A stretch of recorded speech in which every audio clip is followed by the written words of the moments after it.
Bab 531. Dia adalah orang gila.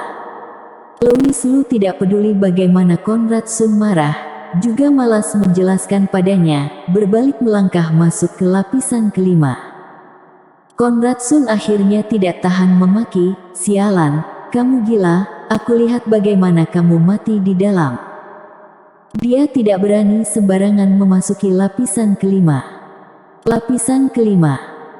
Bocah itu tak disangka masuk ke lapisan kelima. Aku masih mengira mereka bersaing di lapisan keempat. Lihat siapa yang berani tinggal lebih lama. Benar saja, orang yang tidak berpengalaman tidak akan takut. Melihat Conrad Sun, sepertinya takut, tidak berani ikut masuk lapisan kelima. Bila kamu pergi kamu juga akan takut. Lapisan kelima bukan main-main. Begitu tidak hati-hati akan disambar petir, paling ringan akan berakhir lumpuh setengah badan. Sebenarnya bocah itu berasal dari kelas mana? Keberaniannya unik. Dulu kenapa tidak pernah mendengar orang hebat seperti ini? Kelihatannya asing, tapi aku tahu dia barusan datang bersama dengan Rikamo. Ternyata begitu, pantas saja dia bisa bersaing dengan Conrad Sun. Ternyata karena cemburu. Dengan nyali seperti ini, Dewi Mo seharusnya akan dibuat takjub olehnya. Belum tentu, selera Dewa Mo sangat tinggi.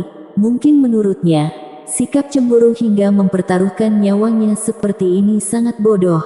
Bila kamu berkata adik kembaran Dewi Mo itu, maka masih ada kemungkinan tersentuh. Rikamo sangat populer di Akademi Awan Putih. Kabar dia memiliki adik kembar yang sudah terpisah lama dengan cepat tersebar di antara siswa. Sangat banyak orang juga sudah bertemu Celawang. Karena Celawang sekarang sama dengan Rikamo, masuk di sekolah lalu, ingin bertemu dengannya tidak sulit. Pikiran sebagian besar siswa juga pada dasarnya sama dengan Conrad Sun. Mereka mengira Celawang hanya memiliki kultivasi rendah tahap energi refining, juga berasal dari dunia sekuler. Seleranya pasti tidak akan begitu tinggi seperti Rikamo. Sialan, itu sangat aneh bukan? Tiba-tiba ada orang yang menjerit, lagi pula bukan satu orang, melainkan sekelompok orang. Karena di pandangan mereka, setelah Louis Lu memasuki lapisan kelima, di sekitar tidak hentinya ada cahaya petir berkilat, namun cahaya petir itu seperti memiliki mata, tak disangka bisa menghindari Louis Lu sekali demi sekali. Bila tidak aneh maka apa? Conrad Sun pada saat bersamaan membelalakkan mata. Wajahnya penuh rasa terkejut. Dia yang berjarak paling dekat, jadi semakin bisa melihat beberapa detail dengan jelas. Barusan, jelas-jelas ada sebuah petir akan menyambar Louis Lu, namun di saat penting, dengan herannya meliuk ke samping, kebetulan menghindarinya. Jadi yang paling seharusnya berseru sialan adalah Conrad Sun. Apakah petir di rawa petir akan berinisiatif menghindari manusia? Guru dulu menakuti mereka. Tidak masuk akal. Conrad Sun sangat tidak mengerti. Tanpa sadar melangkah satu langkah besar, membayangkan dirinya juga bisa seperti Louis Lu, setiap kali bisa menghindari petir-petir itu. Namun anehnya, satu kaki Conrad Sun baru memasuki area lapisan kelima, di puncak kepala terdengar suara nyaring, sebuah cahaya petir menyambar ke tempat yang berjarak tidak sampai 2 meter darinya. Sialan. Jantung Conrad Sun hampir meloncat keluar. Tidak berani melanjutkan mengikuti Louis Lu mengambil resiko, mulutnya diam-diam memaki, "Gila," lalu mundur kembali ke lapisan keempat. Dia ingin dari lapisan keempat ini melihat Louis Lu, si gila itu, tersambar petir, seperti ini baru bisa gembira. Jeder. Tiba-tiba, di sisi Conrad Sun kembali ada sebuah petir menyambar. Lagi pula lebih dekat dari barusan, Conrad Sun bahkan merasa rambutnya sudah mengeluarkan sebuah bau gosong. Ini adalah petir lapisan keempat.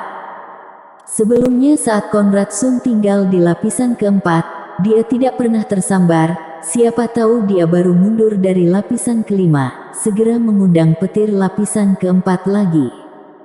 Sialan, apa mengintaiku?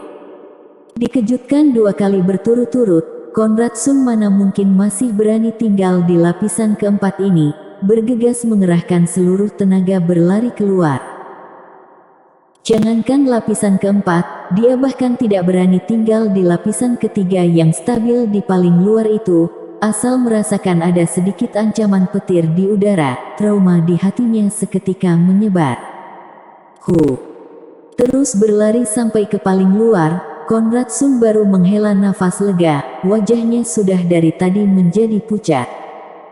Konrad Sun, sebenarnya ada apa dengan bocah itu? Teman sekolah yang satu kelas dengan Konrad Sun dengan cepat mendekat bertanya. Mereka tentu saja tidak akan menertawakan Konrad Sun, bagaimanapun Konrad Sun barusan juga memasuki lapisan kelima. Walaupun tidak sampai 1 detik, tapi sudah sangat berani. Lagi pula dia 2 kali berturut-turut berpapasan dengan petir, tak disangka tidak lemas, bila orang lain, takutnya tidak dapat setenang dirinya. Dia kalah dalam kompetisi, hanya bisa berkata lawan itu lebih gila darinya. Di sepasang mata Konrad Sun menyebar rasa takut yang besar, tiba-tiba kembali teringat Louis Lu, tak tahan meraung, dia adalah orang gila. Orang yang benar-benar gila. Sialan. Dirinya tak disangka bertarung dengan seorang orang gila, bila dipikirkan merasa sangat menakutkan. Itu adalah bermain nyawa. Semua orang terdiam, mereka tentu saja dapat melihat Louis Lu adalah orang gila, bila bukan orang gila juga tidak mungkin menerobos lapisan kelima tanpa takut. Tunggu, bagaimana bocah itu berjalan di dalam? Tiba-tiba ada sebuah seruan terkejut. Semua orang termasuk Konrad Sun terbelalak melihat ke dalam rawa petir, langkah kaki Louis Lu tidak berhenti sedikit pun. Tak disangka melewati cahaya petir, tiba di tepi lapisan ke-6. Tanpa berpikir sedikit pun, sudah masuk. Semua orang tertegun. Masuk lagi.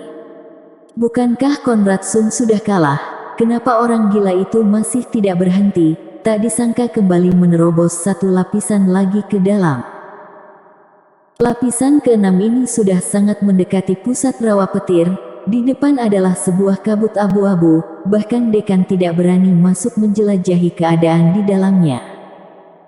Tidak diragukan lagi, intensitas petir di sana akan mencapai sebuah tingkat mengerikan. Si gila itu tidak akan mengira keberuntungannya bisa terus berlanjut sampai ke lapisan ke-6 bukan? Semua orang seperti lupa bernafas. Mata Rikamo berbinar, hatinya juga sama terkejut.